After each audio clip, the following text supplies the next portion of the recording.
To put it bluntly, OpenAI by itself now consumes around 40% of the world's DRAM supply. Africa is the home of 18% of the world's people and less than 1% of its data center capacity. This week, we are asking a question that sounds technical on the surface, but it is in truth deeply political and deeply strategic for the Global South. When will the memory circle bottom out?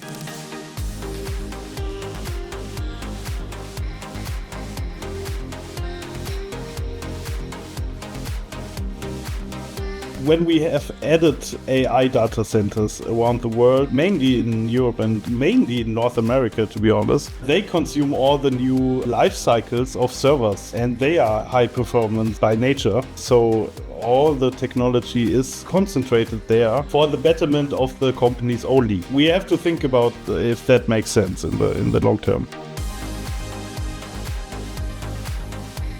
I would say the biggest indicator would be the burst of the AI bubble for memory to go down. But the question is there an AI bubble, or is this something sustainable? We should stop trying to predict the exact timing and start preparing for the opportunity that is coming or is going to follow that. It's a moment when countries move from only discussing AI sovereignty in this case to actually building the institutions and all those partnerships and the infrastructure to achieve that.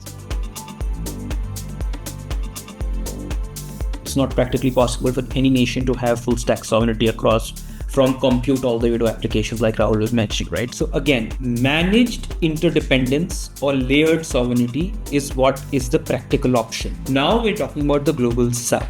What capacity and capability do you have at the hardware compute stage? Or what capacity do you have at the data layer? What do you have at the model? And I will include fine-tuning or building on top of a model in that process. And what do you have in the final application? The priority there in that stack has to be extremely clear. And I think in this matter, multilateral institutions can absolutely make the difference, but only if they focus on practical coordination rather than only declarations. The Global South already understands the challenge here. What we need now are more mechanisms to help countries access that infrastructure they need, build the capacities, aggregate demand, and reduce those barriers for adoptions. As an entire Global South, I feel has a greater bargaining power if we are together, right? So when it pools demand, coordinates procurement, shares the infrastructure, and negotiates collectively, I think it has a much greater power in terms of if we are going together as a one Global South. I feel coordinated approach could improve access of the memory, compute, or an AI infrastructure in ways that individual countries may struggle to achieve.